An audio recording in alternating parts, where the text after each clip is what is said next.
प्रचार का शोर और वोटिंग का तूफान सब गुजर चुका है। अब उसके बाद की खामोशी है और इस खामोशी में बहुत सारी कहानियां हैं। कहीं दीदी की चौथी जीत का दावा हो रहा है, कहीं बीजेपी आएगी इसकी बात हो रही है, तो कहीं ये भी बातें हो रही हैं कि कहीं दीदी के नंबर ना कम रह जाएं, दीदी को किसी की क्या जरूरत पड़ सकती है, दीदी बहुत ज्यादा नंबर ले आएंगी, उनको किसी की जरूरत नहीं पड़ेगी। ऐसी बहुत सारी बातें। सर, नाम क्या है आपका? राफे सिद्दीकी। राफे साहब, प्रचार हो गया, वोटिंग हो गई, सब खत्म हो गया। अब जो कैलकुलेशन था उसी तरफ सारी चीजें आपको जाती दिख रही हैं या कुछ टीएमसी की तरफ जाते हुए दिख रही है, दीदी की तरफ जाते हुए दिख रही है। एग्जिट पोल तो क्लियर मैंडेट दे रहा बीजेपी को। सर, एग्जिट पोल तो इससे पहले भी 2 बार आपने देखा होगा। 2021 में भी जो है उन्होंने क्लियर मैंडेट दिया था बीजेपी को, मगर हुआ क्या, टीएमसी पूर्ण बहुमत के साथ आई थी। उसके बाद फिर 2024 के एमपी इलेक्शन, जो पार्लियामेंट्री इलेक्शन था, उसमें भी कहा था कि 29 सीट बीजेपी की आएगी, मगर उसमें भी वही हालत रहा कि बीजेपी बुरी तरह हारी थी यहाँ पे और कोई भी गुंजाइश नजर नहीं आ रही है। सर देखिए, कल का इलेक्शन जो है ना, ये क्लीन इंडिकेशन है। जब कोई बंगाल में इलेक्शन जो है, कभी भी ऐसा इतना पीसफुल इलेक्शन कभी नहीं हुआ, इतनी शांतिपूर्ण इलेक्शन। उसके अलावा इतने हाई वोटिंग, आपने देखा होगा कि 93% वोटिंग लगभग जो है कल वोटिंग हुई है और फर्स्ट फेज में भी जो है 90+ वोटिंग, 92% वोटिंग हुई है। तो दिस शोज कि ये पूरे जो है बीजेपी को हराने के लिए, राइट सर, नॉट को इनकन्वीनियंसी। मैं ये कह रहा हूँ कि लेडीज की वोट, मुसलमानों की वोट एक तरफा दीदी को पड़ी है। कितनी सीटें दे रहे टीएमसी को? 170 से 200 के बीच। और बीजेपी? बीजेपी 70 से 100 के बीच। अच्छा। और आईएसएफ को मिलेगी और कांग्रेस को 2 से 6 और आईएसएफ 3 से 5। हिमायू कबीर 1 0 to 1। क्या नाम है सर आपका? मेरा नाम फैसल है। क्या करते हैं भाई फैसल? ये मेरा एजुकेशन इंस्टीट्यूट है। तो एजुकेशनिस्ट हैं आप, बहुत बड़े। तो बच्चों की पढ़ाई लिखाई सब तो अच्छी चल रही होगी। आप जरा ये बता दीजिए, क्योंकि प्रचार का शोर, वोटिंग का सब हंगामा सब अब खत्म हो चुका है, आप क्या कैलकुलेट कर रहे हैं? देखिए, मेरे कैलकुलेशन के हिसाब से तो बीजेपी दीदी को रखेगा यहाँ पर 2029 तक, बिकॉज बीजेपी का टारगेट 2029 ज्यादा इम्पोर्टेंट है।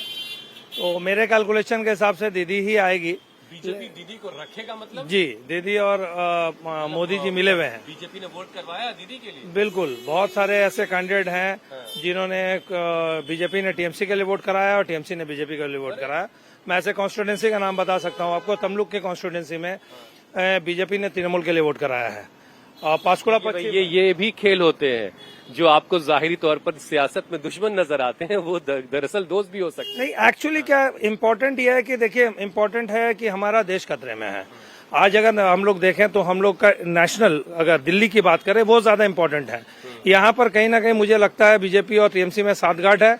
एक दूसरे के साथ मिलकर वो लोग यहाँ पर प्लानिंग करके रहती है कि वो कांग्रेस को और राहुल गांधी को डैमेज करते रहे। बिकॉज अभी पैरेलली, मैं यहाँ रहूँ, आप वहाँ रहिए। बिल्कुल पैरेलली आप देखिए ना, आसाम में इलेक्शन हुआ ना अभी, उसमें 126 सीट का विधानसभा में 22 सीट पे तृणमूल ने अपना कैंडिडेट दिया, तो कांग्रेस को डैमेज करने के लिए दिया ना। वहाँ तो आसाम में तो टीएमसी जीतने वाली है नहीं।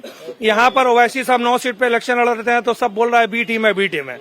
तो आप वहाँ पर 22 सीट पे 20% सीट पे आप इलेक्शन लड़ रहे तो आप बी टीम नहीं हुए।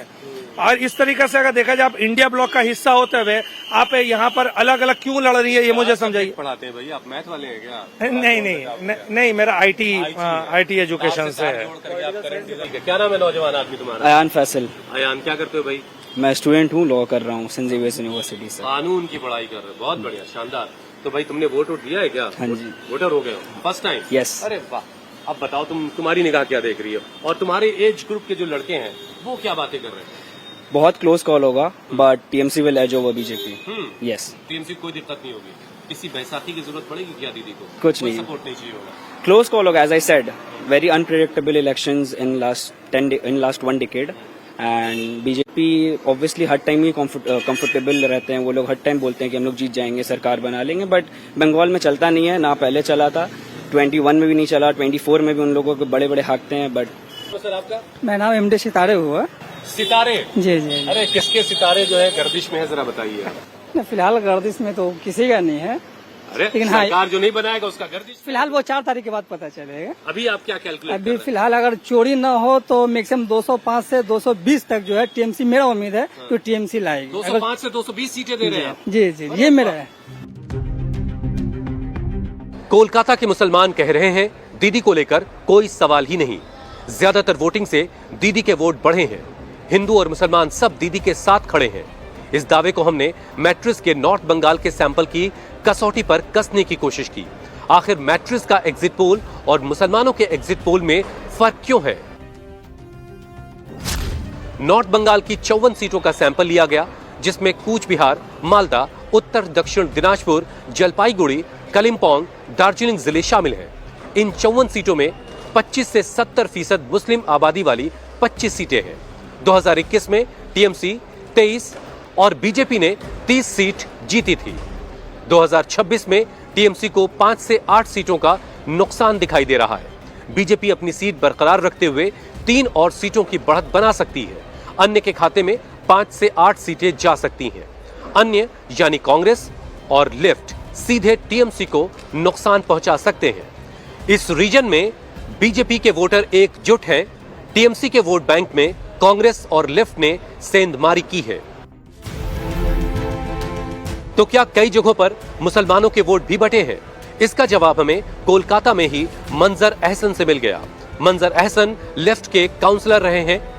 बीजेपी सरकार नहीं चाहते और दीदी की सरकार को लेकर भी दुविधा में है। उन्होंने भी अपना एग्जिट पोल दिया, इशारा खिचड़ी सरकार की तरफ किया। बोलिए। आप हमको ढूंढते हुए चले आए, हम आप ही को ढूंढ रहे थे। क्या नाम है आपका? हमारा नाम है मंजर एहसन। मंजर अहसन साहब, हेलमेट लगाने के लिए है कि नहीं, हेलमेट हम लगा कर ही गए थे। अब घर आ गया है, भारी उतार दिए। बहुत अच्छा मंजर भाई, देखिए प्रचार का शो, फिर वोटिंग की आप सब हो गया है ना। अब क्या लग रहा है, जो सोचा है वही होने जा रहा है या कुछ गड़बड़ है? देखिए, इस बार का जो वोट हुआ है ना, ये वोट ऐसे ही वोट बंगाल में, हाँ सॉरी, इस ऐसा ही वोट जो है पूरे हिंदुस्तान में होना चाहिए। ऐसे ही वोट होना चाहिए साफ सुथरे तौर पर। और जो भी वोट, नहीं हम बता रहे हैं, ये जो वोट हुआ है इसमें जिनको जो दिल में आया वो अपना वोट दिए हैं। ठीक है। और यहाँ के आवाम जो लोग काम किए हैं तो उनको वोट मिलना चाहिए। जो लोग काम किए हैं। कौन काम किया था? सरकार किसकी बन रही चली बता? सीपीआईएम यहाँ काम किया है और हम यहाँ के एक्स काउंसलर हैं। इत्तेफाक अब तो मुलाकात हो गई है, अपील किया। अब लोगों का क्या राय है? कुछ मिला है इस बार का? लेफ्ट का कैंडिडेट उठा है और लेफ्ट को वोट मिलना ही चाहिए, साफ सुथरे लोगों को। अब लग रहा है काट मिलेगी इस बार, मिलना चाहिए। अभी कुछ बोल नहीं पा रहे, लेकिन जब 4 तारीख को बैलेट किसकी बन रही चली बताइए? सरकार देखिए, अभी कुछ बोला नहीं जा सकता। मीडिया दिखा रहा है बीजेपी को, तो कोई तृणमूल को दिखा रहा है, और कुछ ऐसा भी है कि लेफ्ट अलायंस का मिलाकर जो है। क्या देख रही है? हाँ, आपकी निगाह क्या देख रही है? मेरी निगाह में है कि बीजेपी तो आना नहीं चाहिए।